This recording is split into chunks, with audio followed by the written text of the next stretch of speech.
Olá pessoal, vamos conversar um pouquinho hoje então sobre construtores, mais uma revisão aí. Só um materialzinho introdutório aqui, né? O que é um construtor? Construtor, alguns chamam de um método especial, outros brigam que um construtor não deve ser chamado como método, porque ele não é um método, ele não cumpre com algumas exigências que um método deveria ter. Mas enfim, vamos tratar aqui como sendo um método especial que fica mais fácil o entendimento, certo? Então, é um método especial que dita como uma classe deve ser instanciada. Vamos enxergar logo como ele funciona, mas posso adiantando que vocês já usam construtores, implicitamente novamente, né? Algumas coisas que diferenciam um construtor de um método comum. A primeira coisa é que ele possui o mesmo nome da classe de vocês, idêntico. Então, já temos outra coisa aí, que é um construtor tem o primeiro caractere maiúsculo, ao contrário de todos os outros construtores, né, que possuem o primeiro caractere seguindo o padrão, um caractere minúsculo. Não possui nenhum tipo de retorno, seja ele void, string, object, qualquer coisa. Não tem retorno um construtor, certo? E ele é executado uma única vez por instância de classe. Então tá aí outra característica que diferencia o construtor dos métodos comuns que vocês utilizam. Na prática, gente, pegando um projeto aí, vou pegar o mesmo projeto do último material, né? Quando vocês criam, eu vou criar aqui uma classe qualquer e eu vou chamar de funcionário, tá? Dentro dessa classe, eu só vou declarar aqui, ó, que eu tenho um atributo nome e um atributo do tipo double, que é o salário do funcionário. Aí depois todas aquelas outras coisas, né? Vou criar os getter e setters aqui, só para deixar o nossa classe bonitinha. E é isso aí, certo? Aí, o que acontece aqui, gente? Quando vocês instanciam essa classe, eu vou colocar aqui do lado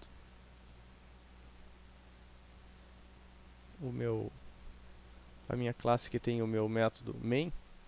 Vou tirar esse código do último material e vou fazer o seguinte: eu quero instanciar a minha classe funcionário, tá? O que eu vou fazer? Eu faço um funcionário recebe new funcionário.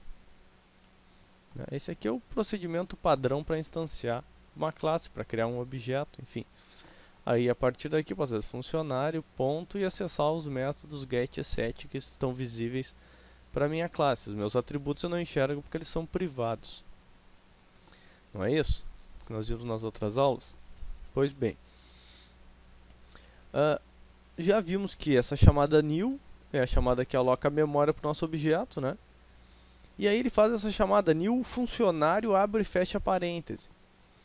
Por que new funcionário abre e fecha parêntese, né? Bom, porque é assim que se cria uma classe. Bom, nem sempre.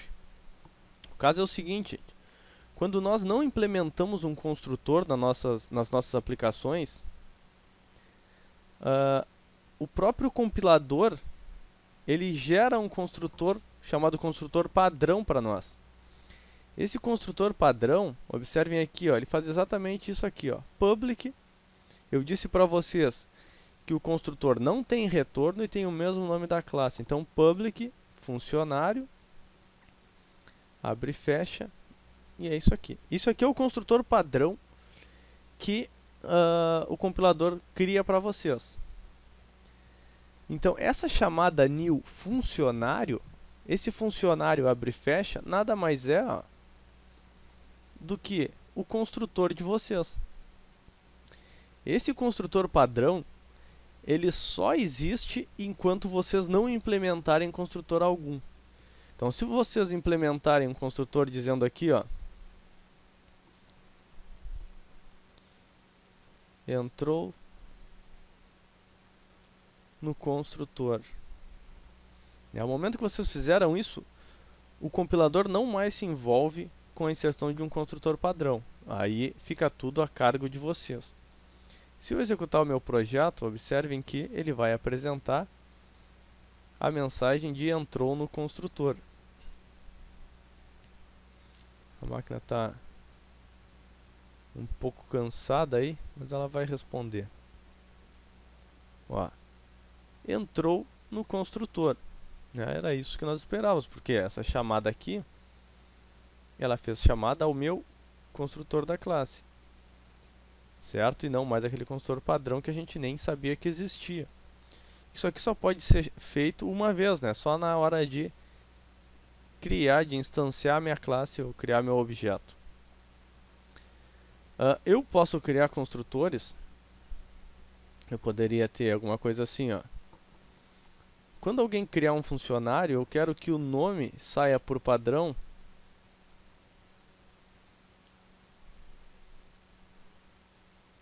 vou botar um valor qualquer.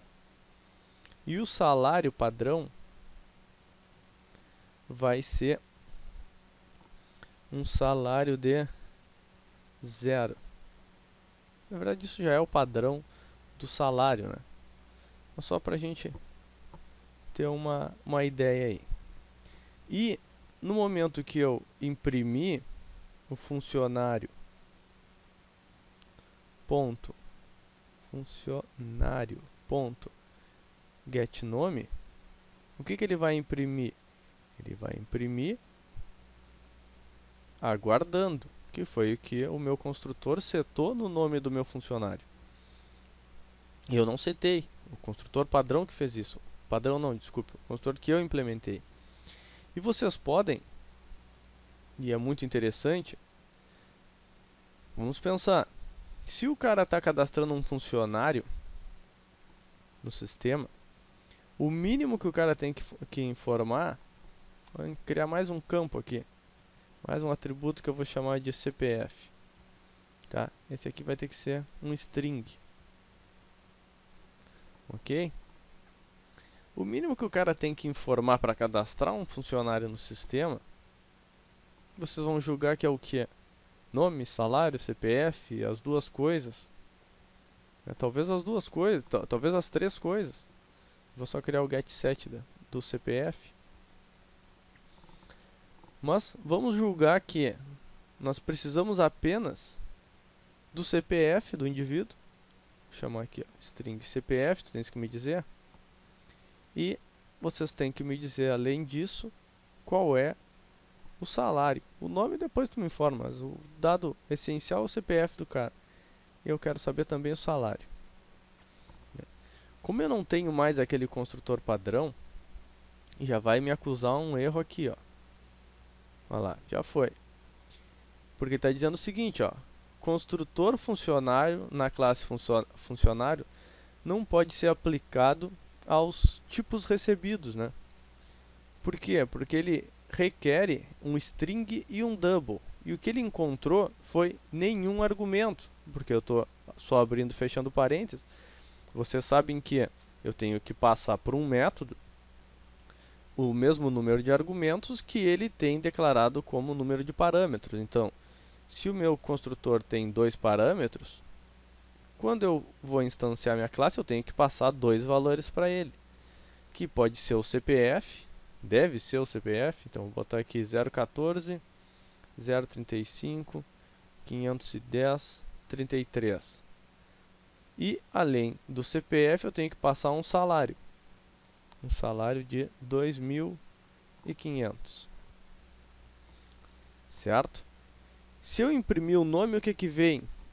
Não vem nada, né? Não foi setado o nome nesse cara.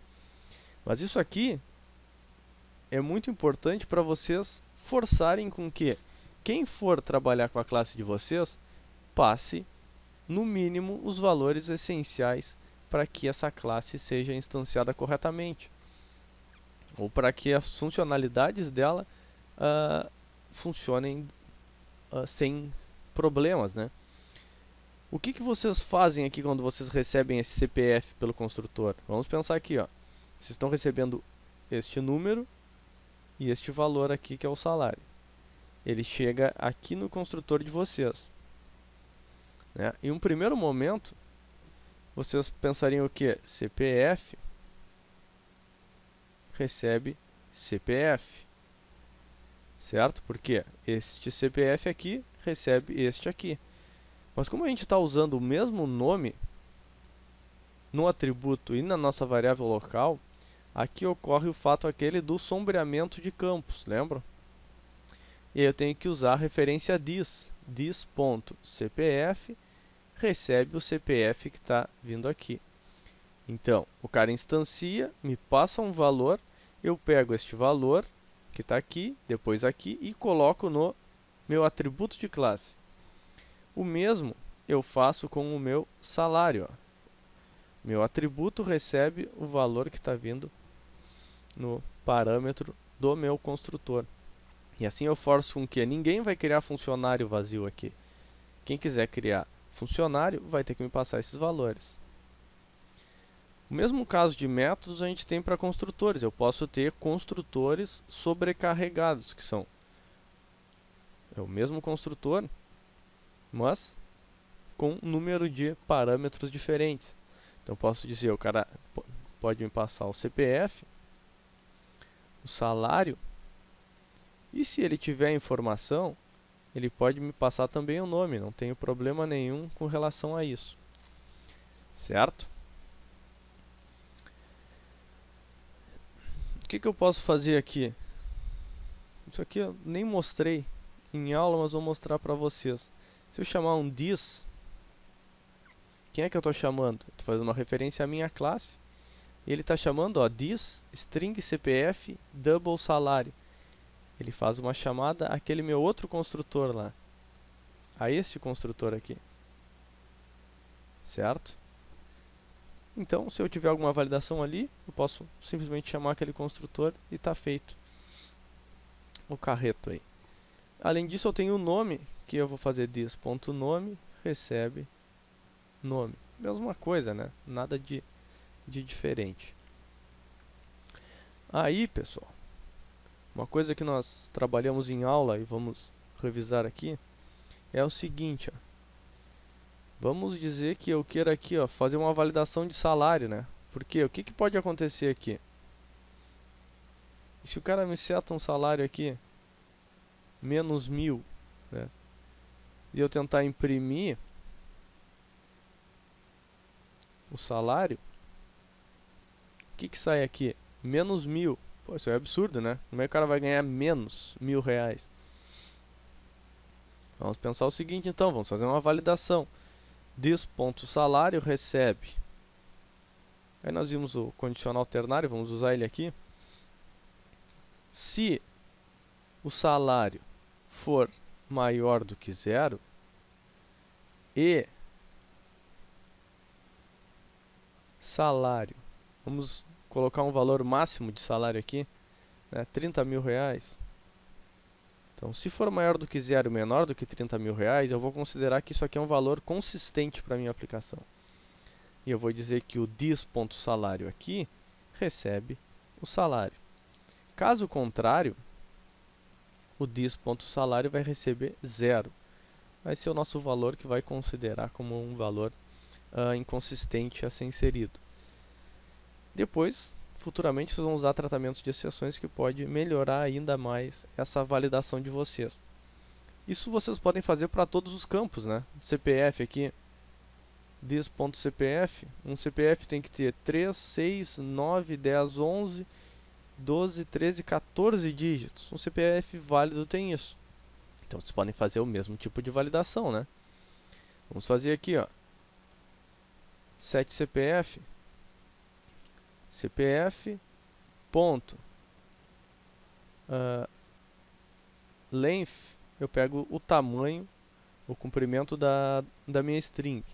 Se ela for igual a 14, é igual a 14, se for igual, eu aceito CPF. Se não, eu vou colocar aqui, ó, um CPF que vai ser a minha representação de um CPF inválido. Certo? É isso. Nome. Vamos pensar aqui, o que a gente pode validar? Só para nomes não serem absurdamente grandes e nem absurdamente pequenos. Mas qual é a moral de validar isso aqui? Bom, daqui a um pouco vocês estão mandando isso aqui para o banco de dados, o cara insere uma string muito grande, estoura lá o espaço de armazenamento de vocês, vocês podem vir a ter problema. Então, vamos fazer controle nunca é demais. This.nome, então vamos testar se o nome.length for maior do que 1, né, pelo menos 2 caracteres no nome, na verdade mais, né? Vou botar aqui pelo menos 5, né? O cara tem que ter nome e sobrenome, não se cadastra só um nome do indivíduo. E nome.length menor do que, vamos validar aqui para 64 caracteres máximos. Se ele respeita isso, o this.nome recebe este valor, se não, inválido. Certo? Beleza, temos todas as validações aqui dos nossos atributos de classe, né? Muito bem. Vamos ver se funciona isso agora. No momento que eu fizer o seguinte, ó, criei um funcionário, vou fazer aqui, ó, funcionário.set salário. Aí vou setar o salário de menos 8.000. Certo? Depois eu imprimo para ver se ele pegou direitinho. Vou executar este cara, ó. Eu tentei setar um salário negativo, ele alterou o valor do atributo para 0, 0, né? O que vai, de certa forma, me apresentar que o salário não está setado, ou pelo menos não foi setado corretamente. Pergunto para vocês, vou comentar a minha linha do set salário e vou pegar aqui, ó, funcionário.getCPF. Opa. E funcionário.getNome. Tá? Eu vou usar, vocês viram que nós sobrecarregamos o construtor e eu tenho a possibilidade de usar os dois construtores. Eu vou usar o construtor que também tem o nome. Certo? Eu vou chamar o meu funcionário de L. Né? Eu validei para ele não ter menos do que 5 caracteres, senão fica indefinido. O meu CPF, eu vou dizer que o meu CPF é 1 e o meu salário é menos 1.000. Pergunta que eu faço para vocês é, o que vai ser impresso aqui? Vai ser impresso 0, 0.0.0 e o nome indefinido, ou inválido, acho que foi que nós colocamos. Vocês acham que é isso? Vamos testar? Olha lá. Menos 1.000 de salário, 1 é o meu CPF e L é o meu nome, o nome do meu funcionário. Então o que aconteceu? Toda a validação que eu fiz não valeu de nada, acabou de ser furada. Então você tem que tomar cuidado com isso. Ó. Vocês, no momento que vocês setaram no construtor que ele recebe um CPF, um salário, vocês não de forma alguma passaram por uma validação. Ó. Vocês passaram os valores chegaram no construtor, ó, neste construtor aqui. Esse construtor chamou o outro, enfim, isso aqui confunde vocês, eu tiro. This.cpf recebe CPF e this.salário recebe salário. Tá? De forma mais simplificada. Então, chegou aqui e atribuiu sem validar nada. Então você tem que tomar muito cuidado com isso. Nós temos toda a validação aqui, então em vez de fazer um this.cpf recebe CPF, eu vou chamar o meu método setCPF passando CPF. Vou chamar o método setSalário passando salário. O setNome passando o nome. A mesma coisa a gente tem que fazer aqui, né? É ou não é? Então, neste caso, se eu quisesse fazer aquela mesma chamada dis aqui, ó, também posso. Ó. Eu passo o CPF, eu passo o salário e o nome que eu não tenho. Bom, eu tenho que passar um nu aqui, certo? Mesma coisa. Se vocês querem fazer da forma tradicional de vocês, 7 CPF, 7 salário. Aí, observem que fica reclamando aqui, né, algumas linhas amarelas. Isso aqui funciona perfeitamente. O caso é que ele diz que pode acontecer algum problema caso uma subclasse sobrescreva os métodos de vocês. Mas não é o caso, né? Porque nós nem trabalhamos com herança, não temos casos de subclasses ainda. Mas se isso incomoda vocês, vocês podem resolver esse problema, que não é um problema na verdade, simplesmente setando a classe de vocês como final, que é uma classe que não pode ser estendida, ninguém pode herdar essa classe. Aí isso resolve esse problema momentaneamente. Futuramente vamos ver o porquê que isso funciona assim em maiores detalhes. Nesse momento não nos é relevante. Tá bem? Então, feito isso, agora vamos testar de novo aqui a nossa aplicação. Vou executar. E agora sim, ó. Não é válido, não é válido, não é válido. Então, consegui validar em todos os lugares. Vamos ver se está funcionando direito. Vou botar um valor de entrada que seria um valor aceitável, 0,14, 0,35, 510, 33. Era esse CPF que estava, né? Salário agora é R$1.000 e o meu nome é Ângelo Luz. Eu vou reexecutar o meu projeto e agora todos os dados foram considerados dados consistentes e eles aceitaram da forma que está. Beleza, gente? Então esse é o papel dos construtores. Isso aqui vocês vão usar muito. É muito importante vocês irem se acostumando com eles. Ok? Então tá bem, gente. Valeu. Abraço.